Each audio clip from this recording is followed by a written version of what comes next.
The Udhampur-Srinagar Baramulla Rail Link USBRL project is one of independent India's most challenging and important infrastructure projects.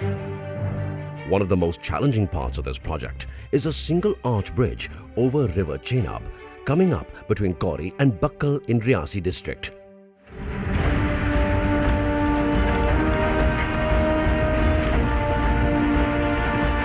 On completion, it will be the tallest railway bridge in the world. Standing at 359 meters, it will be 35 meters higher than the Eiffel Tower. But this bridge is a world-beating project, not just for its height. Its design and construction are very special and unlike anything anywhere in the world. It is the first bridge in India designed for contact blast load. The bridge will be able to withstand an earthquake of intensity 8 on the Richter scale. The location of the bridge exposes it to gale winds. The design takes this into account, and trains will be able to ply on it safely in winds up to 90 kilometers per hour. Beyond the safe limit, the sensors provided on the bridge will activate the signals automatically, which in turn stop trains from plying on the bridge. A bridge of this magnitude is only as strong as its foundations. Young Himalayan mountains provide serious technical challenges for the design and construction of foundations and slope stabilization measures.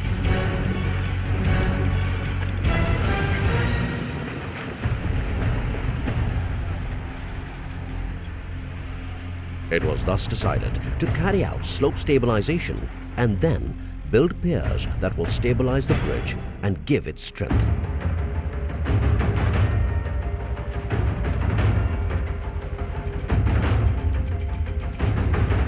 The piers are no ordinary piers. The tallest is 137 meters tall. Such a tall structure requires massive foundations of 36.5 meters by 50 meters.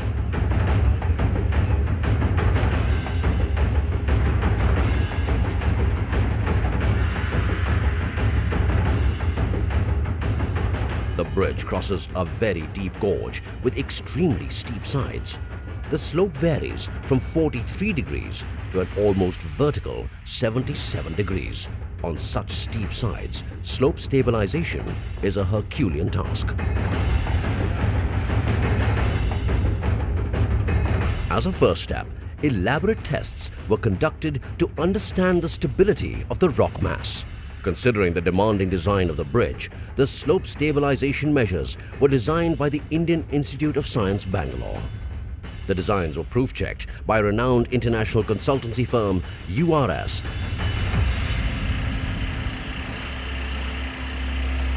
With the drawings ready, a very important milestone was achieved and preliminary activities started at the site. The activities include tree cutting, development of the dumping yard, dropping loose boulders and, most importantly, developing approach roads on the steep slope for plying heavy-duty dumpers and other construction equipment. On the Bakkal side, nearly 5 kilometers of roads have been formed on the slopes,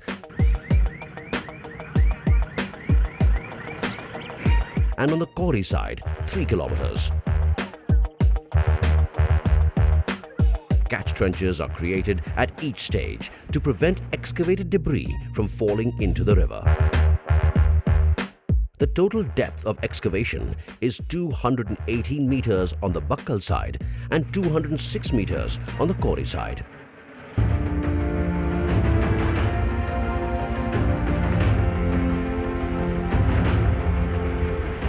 The steep slopes make the work extremely risky. The top-down method of construction has to be adopted from the safety point of view.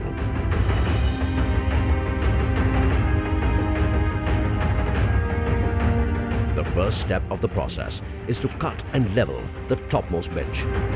Once this is done, the excavation commences in steps of 3 to 5 meters. In each step, excavation up to a distance of 6 meters from the face of the final profile is carried out by normal blasting. Subsequently, and based on survey, pre-splitting is done about half a meter from the face of the final profile. It involves placing in a series of deep holes a small explosive to separate the bench from the part that needs to be excavated. Pre-splitting is essential to give a correct slope to the excavation. It prevents the damage of the rock mass to be retained from the vibrations caused by blasting.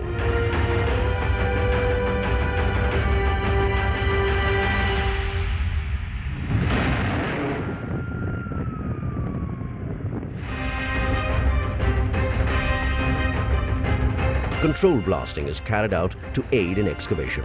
After blasting, the heavy machinery like excavators, jackhammers, dumpers, track-mounted rock drilling equipment and dozers move into the area. The excavated material is dropped off in pre-designated and approved dumping areas.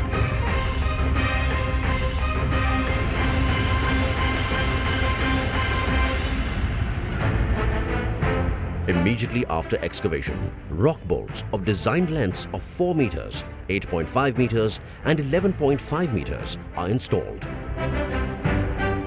The rock bolts stabilize the slopes.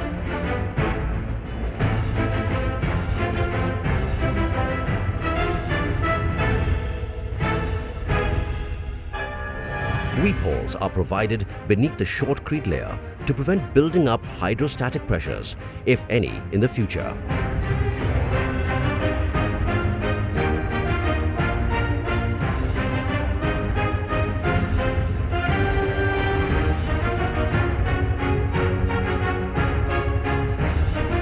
Shotcrete with steel fiber reinforcement is then applied to the surface to strengthen and stabilize the slope.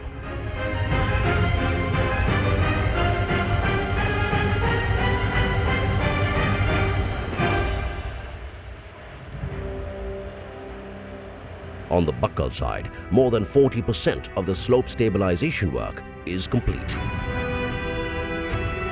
Activities in slope stabilization follow a predetermined sequence. Delay in one activity can have a cascading effect on subsequent activities. And while one activity is taking place, the equipment for the subsequent activities perforce stands idle. It is a slow and meticulous process, and there are no shortcuts.